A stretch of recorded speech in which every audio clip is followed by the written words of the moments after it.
that time, like you say, you knew that Kovalev was going to be a world champion, but did you know within 5 years you would be managing 3 Ring Magazine Fighters of the Year? Back then, I mean, you knew you were signing exceptional talent with Lomachenko and Usyk, but did you think that they would achieve that much? It's not. I don't think this is as a job. I think this is just like my life. Yeah, lifestyle. That's it. There's the sport and there's the business, and they're both Crazy. erratic. They're both crazy. They're both unpredictable. Egis Klimas, welcome to the Ring Magazine podcast.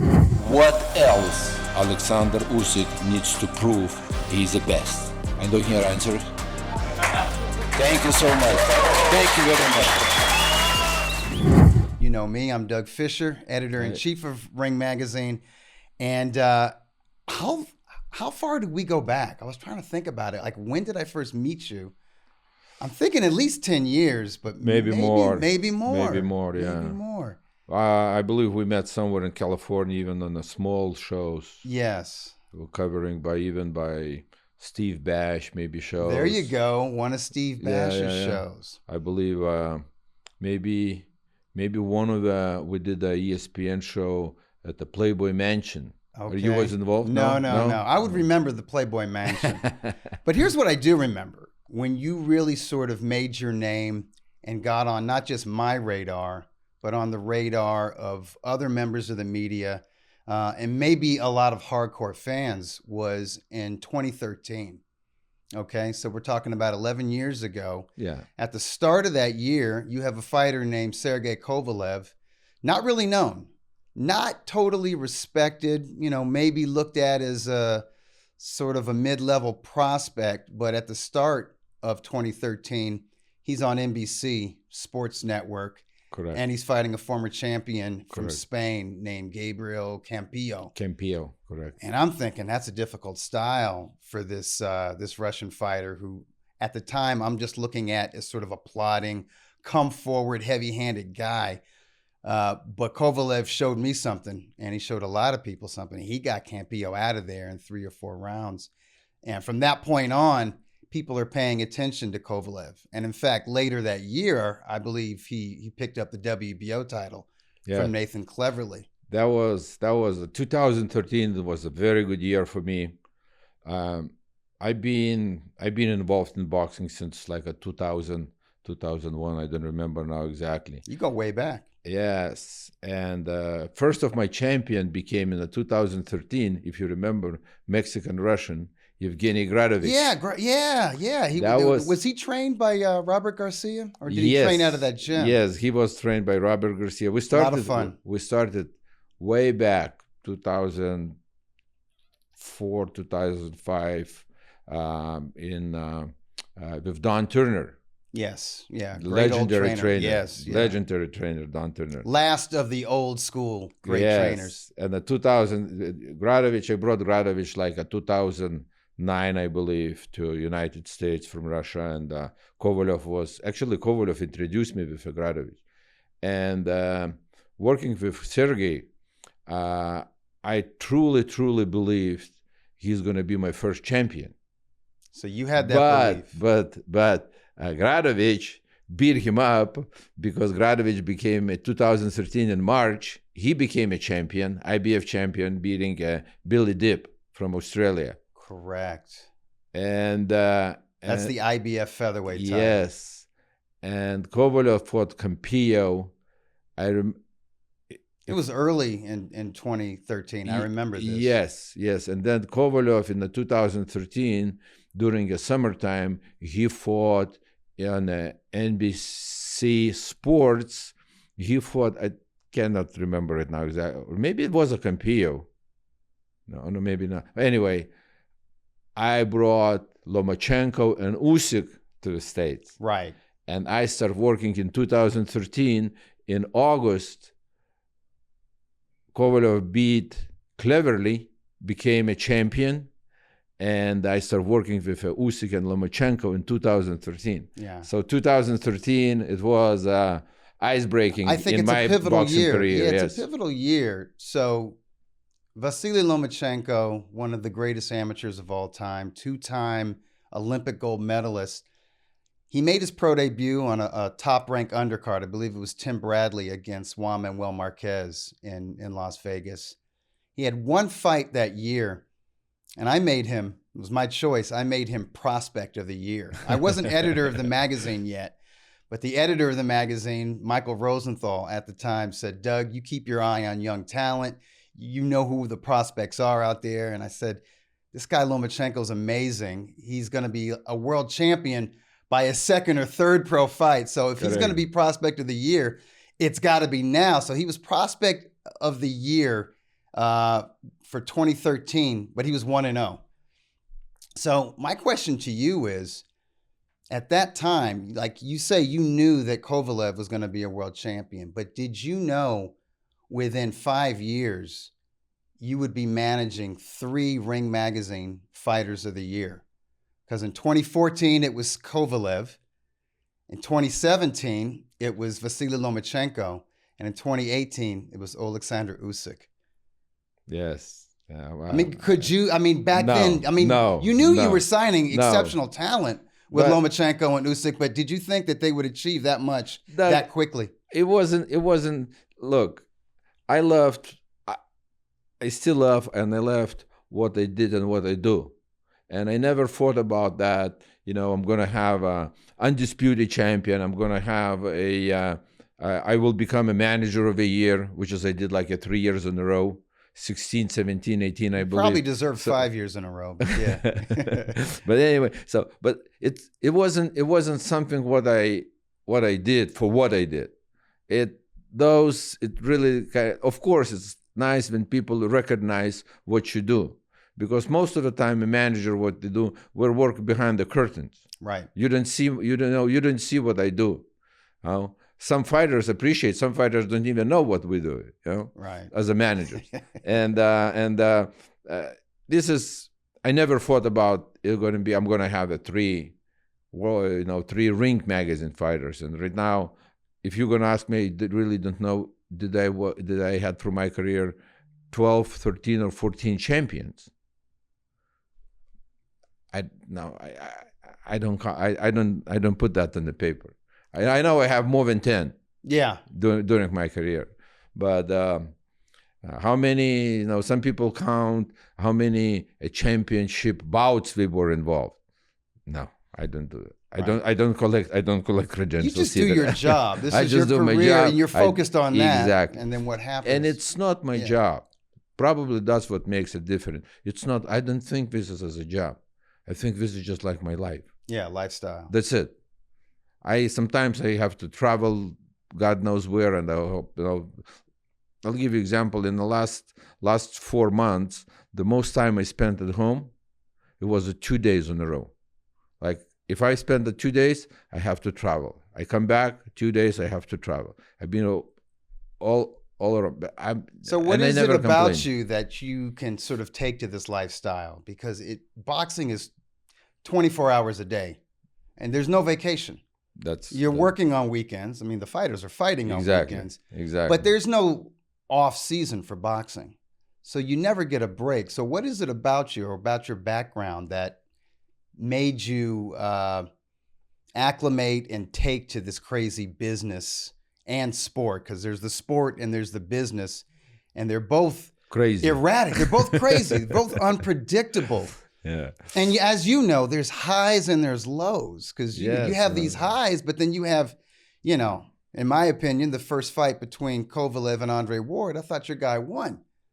And that's got to hurt like right in your heart. I thought Vasiliy Lomachenko beat Devin Haney. I don't think I'm alone in that opinion. Of course. As upset as I got as just an observer, that has to hurt you as a member of the team. It hurts a lot, of course. Sometimes your men lose in the ring, and you understand he lost. He didn't do what he's supposed to do, and he lost. Okay, that's fine. The other guy was maybe stronger, maybe better, but then you had that bad decision. That hurts a lot. That hurts not just members, not just a fighter, not just a team, but also fans.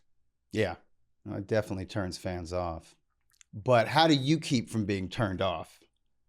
Because you've accomplished a lot. You know, you could say, okay, that's it. This sport, it's stacked against me. Maybe they hate me. Maybe the judges don't like me, or like, what is it with my guys that I'm getting the wrong end of these decisions? Because the boxing is already in the blood. It's, you know, you can't take it off. You can't take it off. I don't know. Maybe here it's a good thing to say, not a good thing to say. But I'll give you an example. One of my friends, he likes skiing, and he went, you know, one season he went and he got broken leg. Snow skiing. Yeah. So, you know, the next season he goes skiing again, and his brother says, "Are you crazy? You know, last year you broke your leg."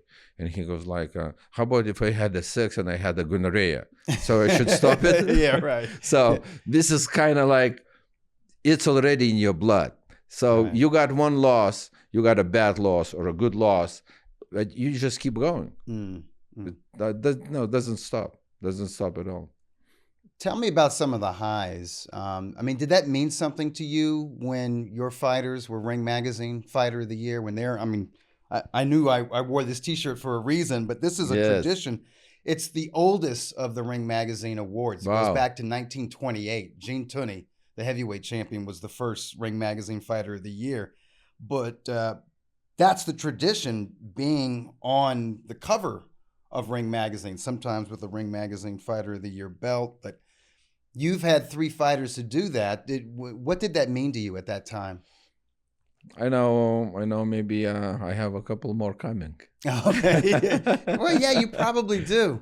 I'm going to just Middleweight is on the way. Okay, middleweight is on the way. I believe he's ranked number one. Number one is Janibek. Janibek, yes. Alim Kanuli. Did I say it right? Yeah, Alim Kanuli. Yeah, Janibek. It could be. He's coming tomorrow here. He's coming tomorrow here to see a fight. So he's got 2 middleweight titles. You also have a junior middleweight who could probably fill out to middleweight with Bakram Murtazaliev, yes. This Murtazaliev? Murtazaliev. Okay. Bakram Murtazaliev. I was close. It's okay. It's okay. But, you know, I have to imagine this is one of the things that keeps you going, is to discover these guys when they're completely unknown, especially in the case of Murtazaliev. Like, totally unknown, like a couple. I mean, we knew he was out there. We knew he was like an IBF mandatory. If you're a hardcore for a long fan. Time. If you're a media member, you know, like, this guy's IBF mandatory. Is he ever going to get the shot?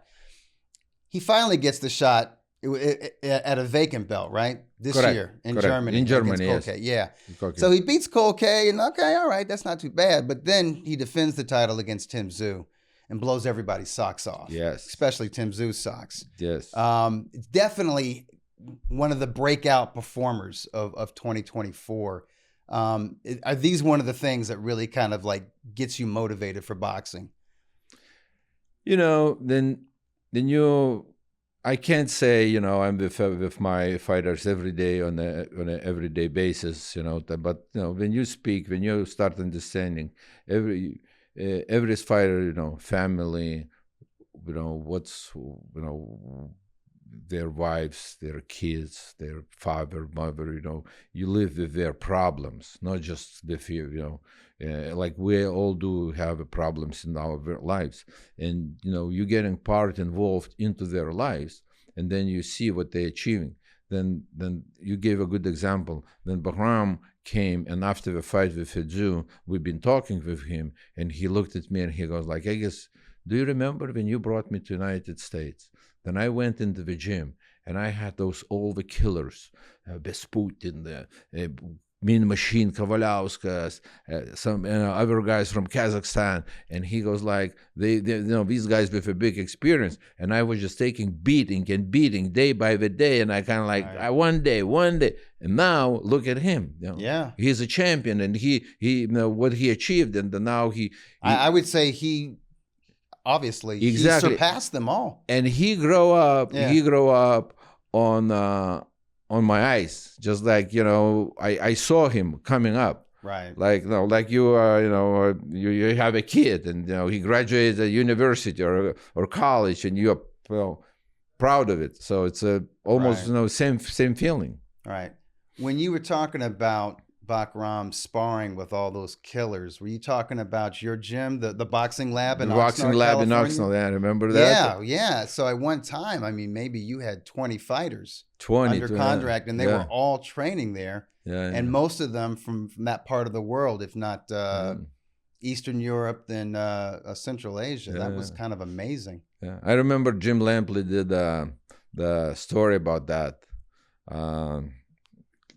Clarissa Shields came and we did a short story about the boxing laboratory, about the guys, and it was like a 2014 or 2015. Then the first invasion came from Russia to Ukraine, and it was fought in Georgia, former Russia, and that was just like, and it was like all these countries fighting each other and trying, and there you come to Oxnard, in the middle of nowhere, boxing laboratory, and you guys got from Lithuania, Georgia, Armenia, Ukraine, Kazakhstan, Russia, I mean, everywhere. And these guys live under one roof and train under one roof. They live like brothers. Yeah, it's beautiful. Yeah, so Yeah. it was a good It's one of the special things about the gym culture in Southern California. You think it's just going to be all Mexican or Mexican American, and you can go to any gym and see fighters from Japan, from South America, obviously south of the border, but Europe is represented really well, especially in Eastern Europe. And we were so popular. We're in the beginning, when I started with Robert Garcia. I forgot it was originally Robert Garcia's gym. Academy. It was Garcia's academy. You took it over. I took it over and we renamed it to build a boxing laboratory. But I remember when I used to go, Lomachenko was training here, there Usyk was training there. I started bringing these guys, and in the beginning you come in and every day you see new faces. Yeah. And guys from all over the place were coming to spar. And in the beginning, we see a lot of guys coming to spar, and then in the end, like a year later, I don't see nobody coming to spar because everybody was afraid. Oh, you go to boxing laboratory? No, that's a serious gym. This is like all the killers are there. But you know what? Boxing is a serious business. Of course. And of course. You're serious about what you do. As you said, it's not your job, it's your life. And I was going to tell you, I wish all your fighters luck, obviously coming up in a few days, but in the coming weeks and months. But actually, I want to wish you luck in your life and your lifestyle and what you do, because you can't get great fighters without a great team, and even great talent like Oleksandr Usyk and Vasiliy Lomachenko. They need guidance, and they need somebody to believe in them. So especially when they're coming, like they can, let's say, the fighter comes, he has a good talent, he's a good fighter, but they come like from Ukraine, from Kazakhstan, from Lithuania, or from Russia, and we come to a different country. Culture, different mentality. We need a driver license, social security. We need to see a doctor. They don't know nothing, not English even the language. lessons. Yes, all of that. Yeah, somebody has to show them the ropes, and that's what a good manager does. And you've been doing it for a long time, and I hope you continue doing it. Thank you. Egis, thank you so much for joining us. We'll talk again soon. Definitely.